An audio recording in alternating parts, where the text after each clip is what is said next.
नमो नारायणाय नमः।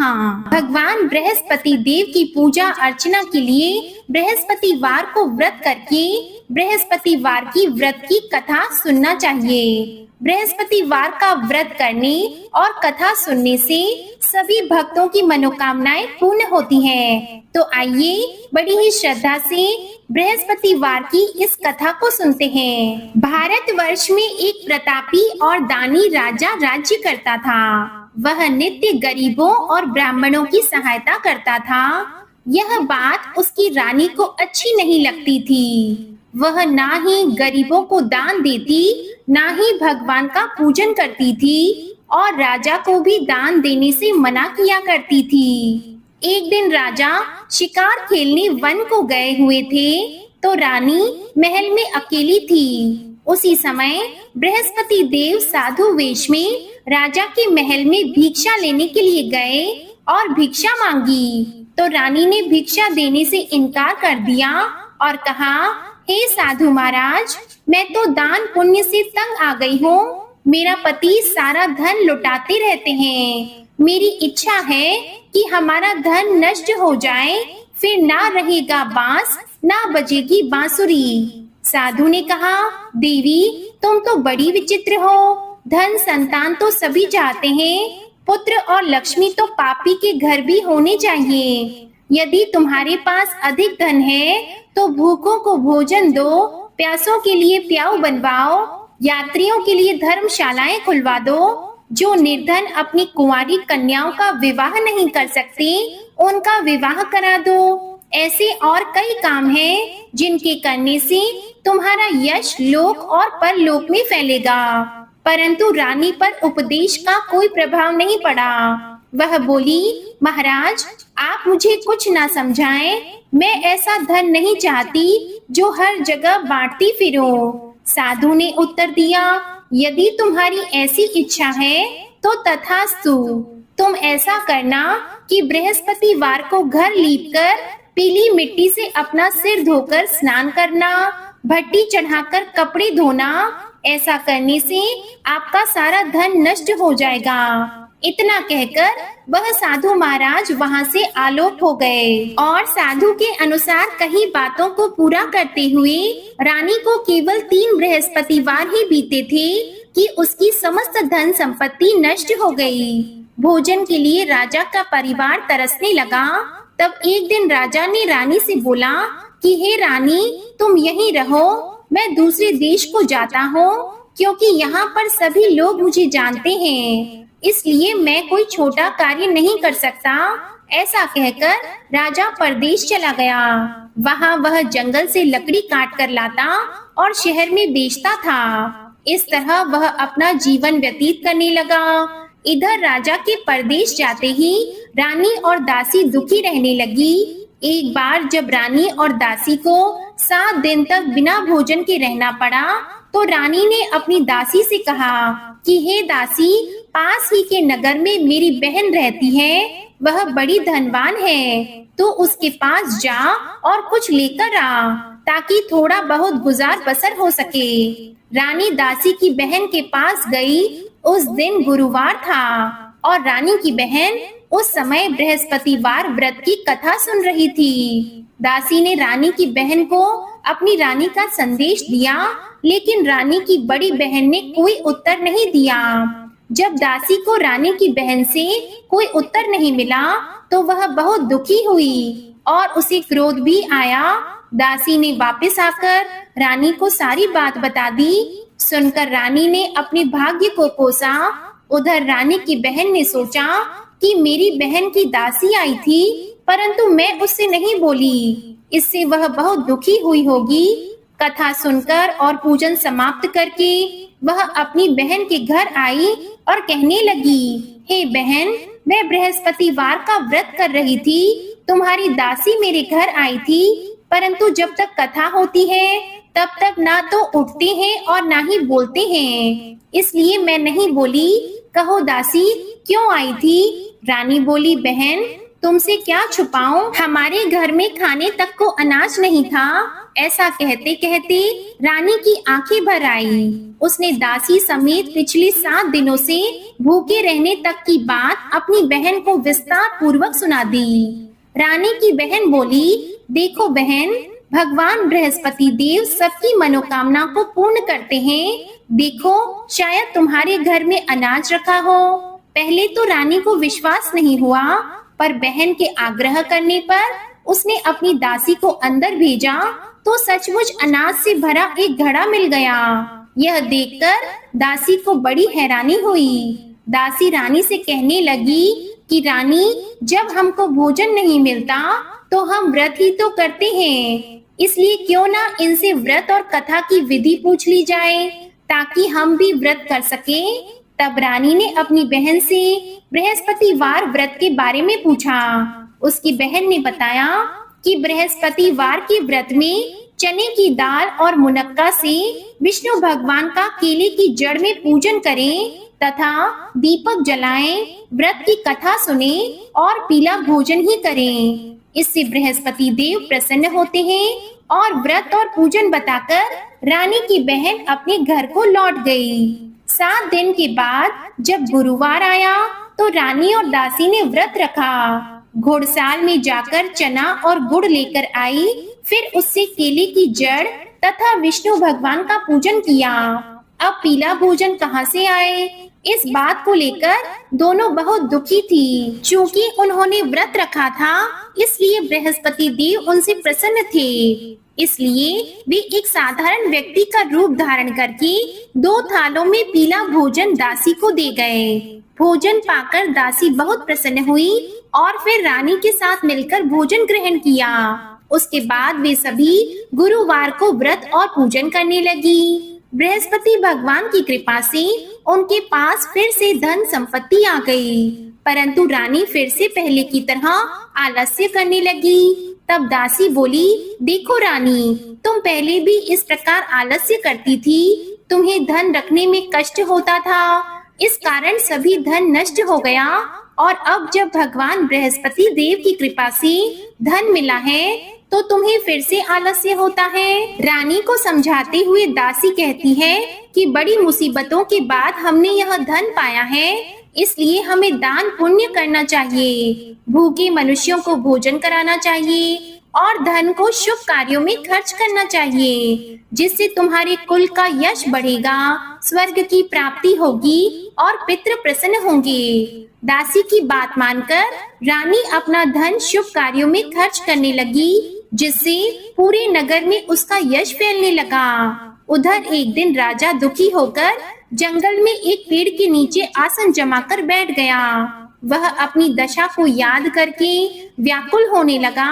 बृहस्पतिवार का दिन था। एकाएक उसने देखा कि निर्जन वन में एक साधु प्रकट हुए। वह साधु वेश में स्वयं बृहस्पति देवता थे। लकड़हारे के सामने आकर बोले, हे लकड़हारे, इस सुनसान जंगल में तू इतना चिंता मग्न क्यों बैठा है? लकड़हारे ने दोनों हाथ जोड़कर प्रणाम किया और उत्तर दिया कि महात्मा जी, आप सब कुछ जानते हैं, मैं क्या कहूँ। यह कहकर रोने लगा और साधु को अपनी आत्मकथा सुनाई। महात्मा जी ने कहा, तुम्हारी स्त्री ने बृहस्पतिवार के दिन बृहस्पति भगवान का निरादर किया है, जिसके कारण रुष्ट होकर उन्होंने तुम्हारी यह दशा कर दी। अब तुम चिंता को दूर करके मेरे कहने पर चलो तो तुम्हारे सब कष्ट दूर हो जाएंगे और भगवान पहले से भी अधिक संपत्ति देंगे। तुम बृहस्पतिवार के दिन कथा किया करो, 2 पैसे के चने मुनक्का लाकर उसका प्रसाद बनाओ और शुद्ध जल से लोटे में शक्कर मिलाकर अमृत तैयार करो। कथा के पश्चात अपने सारे परिवार और सुनने वाले प्रेमियों में अमृत व प्रसाद को बांटकर खुद भी ग्रहण करो। ऐसा करने से भगवान तुम्हारी सभी मनोकामनाएं पूरी करेंगे। साधु के ऐसे वचन सुनकर लकड़हारा बोला, हे प्रभु, मुझे लकड़ी बेचकर इतना पैसा नहीं मिलता जिससे भोजन के उपरांत कुछ बचा सकूं। मैंने रात्रि में अपनी स्त्री को व्याकुल देखा है। मेरे पास कुछ भी नहीं, जिससे मैं उसकी खबर मंगा सकूं। और फिर मैं बृहस्पति देव की क्या कहानी सुनूं? मुझको तो कुछ भी मालूम नहीं है। तब साधु ने कहा, हे लकड़हारे, तुम किसी बात की चिंता मत करो। बृहस्पतिवार के दिन तुम रोजाना की तरह लकड़ियां लेकर शहर को जाओ। तुमको रोज से दोगुना धन प्राप्त होगा, जिससे तुम भली भांति भोजन कर लोगी और बृहस्पति देव की पूजा का सामान भी आ जाएगा। बृहस्पति देव की कथा इस प्रकार है, सुनो। प्राचीन काल में एक ब्राह्मण रहता था। वह बहुत निर्धन था। उसकी कोई संतान नहीं थी। उसकी स्त्री बहुत मलिनता के साथ रहती थी। वह स्नान नहीं करती, किसी देवता का पूजन नहीं करती। इससे ब्राह्मण देवता बड़े दुखी थे। बेचारे बहुत कुछ कहते थे, किंतु उसका कुछ परिणाम नहीं निकला। भगवान की कृपा से ब्राह्मण की स्त्री के कन्या रूपी रत्न पैदा हुआ। कन्या बड़ी होने पर प्रातः स्नान करके विष्णु भगवान का जप और बृहस्पतिवार का व्रत करने लगी। अपने पूजन पाठ को समाप्त करके विद्यालय जाती तो अपनी मुट्ठी में जौ भर के ले जाती और पाठशाला के मार्ग में डालती जाती। तब ये जौ स्वर्ण के हो जाते तो लौटते समय उनको घर ले आती। एक दिन वह बालिका सूप में उस सोने की जौ को फटककर साफ कर रही थी कि उसके पिता ने देख लिया और कहा कि बेटी, सोने की जौ के लिए सोने का सूप होना चाहिए। दूसरे दिन बृहस्पतिवार था। इस कन्या ने व्रत रखा और बृहस्पति देव से प्रार्थना करके कहा, मैंने आपकी पूजा सच्चे मन से की है, तो मेरे लिए सोने का सूप दे दो। बृहस्पति देव ने उसकी प्रार्थना स्वीकार कर ली। रोजाना की तरह वह कन्या जौ फैलाती हुई जाने लगी। जब लौटकर जौ बीन रही थी तो बृहस्पति देव की कृपा से सोने का सूप मिला। उसे वह घर ले आई और उसमें जौ साफ करने लगी, परंतु उसकी माँ का वही ढंग रहा। एक दिन की बात है, वह कन्या सोने के सूप में जौ साफ कर रही थी। उस समय उस शहर का राजपुत्र वहां से होकर निकला। इसके रूप और कार्य को देखकर वह मोहित हो गया और अपने घर आकर भोजन और जल त्याग कर उदास होकर लेट गया। राजा को इस बात का पता लगा तो अपने प्रधानमंत्री के साथ उसके पास गए और बोले, बेटा, तुम्हें किस बात का कष्ट है? किसी ने तुम्हारा अपमान किया है अथवा कोई कारण है सो कहो, मैं वही कार्य करूँगा जिससे तुम्हें प्रसन्नता हो। अपने पिता की राजकुमार ने बातें सुनी तो वह बोला, मुझे आपकी कृपा से किसी बात का दुख नहीं है। किसी ने मेरा अपमान नहीं किया है, परंतु मैं उस लड़की से विवाह करना चाहता हूँ जो सोने के सूप में जौ साफ कर रही थी। यह सुनकर राजा आश्चर्य में पड़ गया और बोला, हे बेटा, इस तरह की कन्या का पता तुम ही लगाओ, मैं उसके साथ तेरा विवाह अवश्य ही करवा दूंगा। राजकुमार ने उस लड़की के घर का पता बताया। तब मंत्री उस लड़की के घर गए और ब्राह्मण देवता को सभी हाल बताया।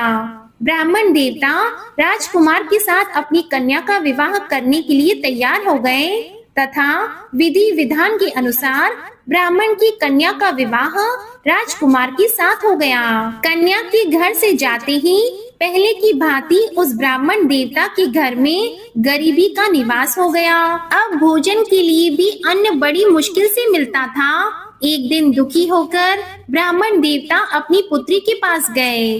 बेटी ने पिता की दुखी अवस्था को देखा और अपनी माँ का हाल पूछा। तब ब्राह्मण ने भी सभी हाल कहा। कन्या ने बहुत सा धन देकर अपने पिता को विदा कर दिया। इस तरह ब्राह्मण का कुछ समय सुख पूर्वक व्यतीत हुआ। कुछ दिन के बाद फिर वही हाल हो गया। ब्राह्मण फिर अपनी कन्या के यहाँ गया और सारा हाल कहा तो लड़की बोली, हे पिताजी, आप माताजी को यहाँ ले आओ, मैं उन्हें विधि बता दूंगी जिससे उनकी गरीबी दूर हो जाए। वह ब्राह्मण देवता अपनी स्त्री को साथ लेकर पहुँचे तो अपनी माँ को समझाने लगी कि हे माँ, तुम प्रातः काल प्रथम स्नान आदि करके विष्णु भगवान का पूजन करो तो सब दरिद्रता दूर हो जाएगी। परंतु उसकी माँ ने एक भी बात नहीं मानी और प्रातः काल उठकर अपनी पुत्री के बच्चों की झूठन को खा लिया। इससे उसकी पुत्री को भी बहुत गुस्सा आया। उसने एक रात को एक कोठरी से सारा सामान निकाल दिया और अपनी माँ को उसमें बंद कर दिया।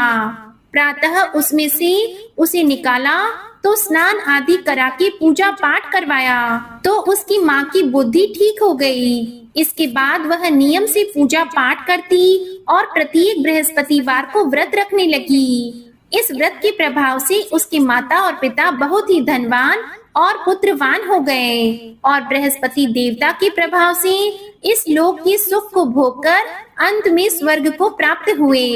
इस तरह कहानी कहकर साधु देवता वहां से अंतर ध्यान हो गए। धीरे धीरे समय व्यतीत होने पर फिर वही बृहस्पतिवार का दिन आया। लकड़हारा जंगल से लकड़ी काटकर किसी शहर में बेचने गया। उसे उस दिन और दिन से अधिक पैसा मिला। राजा ने चना गुड़ आदि लाकर गुरुवार का व्रत किया। उस दिन से उसके सभी क्लेश दूर हो गए। परंतु जब गुरुवार का दिन आया तो बृहस्पतिवार का व्रत करना भूल गया। इस कारण बृहस्पति भगवान नाराज हो गए। उस दिन उस नगर के राजा ने विशाल यज्ञ का आयोजन किया था तथा शहर में यह घोषणा करा दी कि कोई भी मनुष्य अपने घर में भोजन न बनवाए, न आग जलाए। समस्त जनता मेरे यहाँ भोजन करने आए। इस आज्ञा को जो नहीं मानेगा उसे फांसी की सजा दी जाएगी।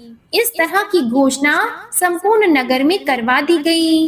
राजा की आज्ञा के अनुसार शहर के सभी लोग भोजन करने गए, लेकिन लकड़हारा कुछ देर से पहुंचा।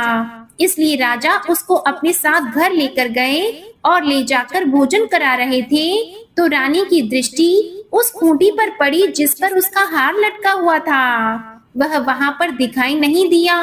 रानी ने निश्चय किया कि मेरा हार इस मनुष्य ने चुरा लिया है। उसी समय सिपाहियों को बुलाकर उसको कारागार में डलवा दिया। जब लकड़हारा कारागार में पड़ गया और बहुत दुखी होकर विचार करने लगा कि न जाने कौन से पूर्व जन्म के कर्म से मुझे यह दुख प्राप्त हुआ है, और उसी साधु को याद करने लगा जो कि जंगल में मिला था। उसी समय तत्काल बृहस्पति देव साधु के रूप में प्रकट हुए और उसकी दशा को देखकर कहने लगे, अरे मूर्ख, तूने बृहस्पति देव की कथा नहीं करी, इस कारण तुझे दुख प्राप्त हुआ है। अब चिंता मत कर, बृहस्पतिवार के दिन कारागार के दरवाजे पर 4 पैसे पड़े मिलेंगे, उनसे तू बृहस्पति देव की पूजा करना, तेरे सभी कष्ट दूर हो जाएंगे। बृहस्पतिवार के दिन उसे 4 पैसे मिले। लकड़हारे ने कथा कही। उसी रात्रि को बृहस्पति देव ने उस नगर के राजा को स्वप्न में कहा, हे राजा, तुमने जिस आदमी को कारागार में बंद कर दिया है वह निर्दोष है, वह राजा है, उसे छोड़ देना। रानी का हार उसी खूंटी पर लटका है। अगर तू ऐसा नहीं करेगा तो मैं तेरे राज्य को नष्ट कर दूंगा। इस तरह रात्रि के स्वप्न को देखकर राजा प्रातः काल उठा और खूंटी पर हार देकर लकड़हारे को बुलाकर क्षमा मांगी और लकड़हारे को योग्य सुंदर वस्त्र आभूषण देकर विदा कर दिया। बृहस्पति देव की आज्ञा के अनुसार लकड़हारा अपने नगर को चल दिया। राजा जब अपने नगर के निकट पहुंचा तो उसे बड़ा आश्चर्य हुआ। नगर में पहले से अधिक बाग, तालाब, कुएं तथा बहुत सी धर्मशालाएं, मंदिर आदि बन गए हैं। राजा ने पूछा, यह किसका बाग और धर्मशाला है? तब नगर के सभी लोग कहने लगे, यह सब रानी और बंदी के हैं। तो राजा को आश्चर्य हुआ और गुस्सा भी आया। जब रानी ने यह खबर सुनी कि राजा आ रहे हैं तो उन्होंने दासी से कहा, हे दासी, देख राजा हमको कितनी बुरी हालत में छोड़ गए थे। हमारी ऐसी हालत देखकर वह लौट न जाएं, इसलिए तू दरवाजे पर खड़ी हो जा। आज्ञा के अनुसार दासी दरवाजे पर खड़ी हो गई। राजा आए तो उन्हें अपने साथ लेकर आई। तब राजा ने क्रोध करके अपनी रानी से पूछा कि यह धन तुम्हें कैसे प्राप्त हुआ है? तब उन्होंने कहा, हमें यह सब धन बृहस्पति देव के इस व्रत के प्रभाव से प्राप्त हुआ है। राजा ने निश्चय किया कि 7 रोज बाद तो सभी बृहस्पति देव का पूजन करते हैं, परंतु मैं प्रतिदिन दिन में 3 बार कहानी और रोज व्रत किया करूँगा। अब हर समय राजा के दुपट्टे में चने की दाल बंधी रहती और दिन में 3 बार कहानी कहते। एक रोज राजा ने विचार किया कि चलो अपनी बहन के यहाँ हो आवे। इस तरह निश्चय करके राजा घोड़े पर सवार होकर अपनी बहन के यहाँ को चलने लगे। मार्ग में उसने देखा कि कुछ आदमी मुर्दे को लिए जा रहे हैं। उन्हें रोककर राजा कहने लगा, अरे भाइयों, मेरी बृहस्पति देव की कथा सुन लो। वे बोले, लो हमारा तो आदमी मर गया है, इसको अपनी कथा की पड़ी है। परंतु कुछ आदमी बोले, अच्छा कहो, हम तुम्हारी कथा भी सुनेंगे। राजा ने दाल निकाली और जब कथा आधी हुई थी तो मुर्दा हिलने लग गया और जब कथा समाप्त हो गई तो राम राम करके मनुष्य उठकर खड़ा हो गया। आगे मार्ग में उसे किसान खेत में हल चलाता मिला तो राजा ने उसे देखकर बोला, अरे भैया, तुम मेरी बृहस्पति वार की कथा सुन लो। किसान बोला, जब तक मैं तेरी कथा सुनूंगा तब तक 4 हरैया जोत लूंगा। जा अपनी कथा किसी और को सुनाना। इस तरह राजा आगे चलने लगा। राजा के हटते ही बैल पछाड़ खाकर गिर गए और किसान के पेट में बड़ी जोर का दर्द होने लगा। उस समय उसकी माँ रोटी लेकर आई और उसने जब यह देखा तो अपने पुत्र से सब हाल पूछा और बेटे ने सभी हाल कह दिया। तो बुढ़िया दौड़ी दौड़ी उस घुड़सवार के पास गई और उससे बोली, मैं तेरी कथा सुनूंगी, तू अपनी कथा मेरे खेत पर चलकर ही कहना। राजा ने बुढ़िया के खेत पर जाकर कथा कही, जिसके सुनते ही वह बैल उठकर खड़े हुए तथा किसान के पेट का दर्द भी बंद हो गया। राजा अपनी बहन के घर पहुंचा। बहन ने भाई की खूब मेहमानी की। दूसरे रोज प्रातः काल राजा जगा तो वह देखने लगा कि सब लोग भोजन कर रहे हैं। राजा ने अपनी बहन से कहा, ऐसा कोई मनुष्य है जिसने भोजन नहीं किया हो? मेरे बृहस्पति वार की कथा सुन ले। तो बहन बोली, हे भैया, यह देश ऐसा है कि पहले यहाँ लोग भोजन करते हैं, बाद में अन्य काम करते हैं। अगर कोई पड़ोस में हो तो देख आओ।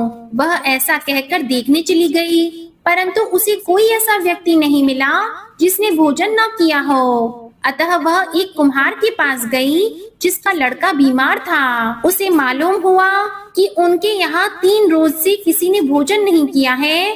तो रानी ने अपने भाई की कथा सुनने के लिए कुम्हार से कहा। वह तैयार हो गया। तब राजा ने जाकर बृहस्पति वार की कथा कही, जिसको सुनकर उसका लड़का ठीक हो गया। अब तो राजा की प्रशंसा होने लगी। एक रोज राजा ने अपनी बहन से कहा कि हे बहन, हम अपने घर को जाएंगे, तुम भी तैयार हो जाओ। राजा की बहन ने अपनी सास से कहा तो सास ने कहा, हाँ चली जा, परंतु अपने लड़कों को मत ले जाना, क्योंकि तेरे भाई के कोई संतान नहीं है। बहन ने अपने भैया से कहा कि हे भैया, मैं तो चलूंगी पर कोई बालक नहीं चलेगा। तो राजा बोला, जब कोई बालक नहीं चलेगा तब तुम ही क्या करोगी? बड़ी दुखी मन से राजा अपने नगर को लौट आया। राजा ने अपनी रानी से कहा कि हम निर्वंशी हैं, हमारा मुंह देखने का धर्म नहीं है और कुछ भोजन आदि नहीं किया है। रानी बोली, हे प्रभु, बृहस्पति देव ने हमें सब कुछ दिया है, वे हमें संतान अवश्य देंगे। उसी रात को बृहस्पति देव ने राजा से स्वप्न में कहा, हे राजा उठो, सभी सोच त्याग दो, तेरी रानी गर्भ से है। राजा को यह बात सुनकर बड़ी खुशी हुई। 9वें महीने में उसके गर्भ से एक सुंदर पुत्र पैदा हुआ। तब राजा बोला, हे रानी, स्त्री बिना भोजन के रह सकती है, पर बिना कहे नहीं रह सकती। जब मेरी बहन आएगी तुम उससे कुछ मत कहना। रानी ने सुनकर हाँ कर दिया। जब राजा की बहन ने ये शुभ समाचार सुना तो वह बहुत खुश हुई और बधाई लेकर अपने भाई के यहाँ आई। तभी रानी ने कहा, घोड़ा चढ़कर तो नहीं आई है, गधा चढ़कर आई है। राजा की बहन बोली, भाभी, मैं इस प्रकार नहीं कहती तो तुम्हें संतान कैसे मिलती? बृहस्पति देव ऐसे ही हैं, जैसी जिसके मन में कामनाएं हैं सभी को पूर्ण करते हैं। जो सद्भावना पूर्वक बृहस्पतिवार का व्रत करता है एवं कथा पढ़ता है अथवा सुनता है, दूसरों को सुनाता है, बृहस्पति देव उनकी सभी मनोकामनाएं पूर्ण करते हैं। बृहस्पति देव उनकी सदैव रक्षा करते हैं। जो संसार में सद्भावना और सच्चे हृदय से बृहस्पति देव का पूजन करते हैं, उनकी सभी मनोकामनाएं उसी प्रकार पूर्ण हो जाती हैं, जैसे राजा और रानी ने बृहस्पति देव की कथा का गुणगान किया। उनकी सभी इच्छाएं बृहस्पति देव ने पूर्ण की। मनुष्य को हृदय से उनका मनन करते हुए जयकारा करना चाहिए। तो प्रेम से बोलिए बृहस्पति देव की जय, विष्णु भगवान की जय, समस्त देवी देवताओं की जय। आज की गुरुवार व्रत कथा पसंद आए तो वीडियो को लाइक कीजिएगा, शेयर कीजिएगा, कमेंट में भगवान श्री बृहस्पति देव की जय लिखिएगा और इस चैनल को सब्सक्राइब जरूर कीजिएगा। बोलिए बृहस्पति भगवान की जय।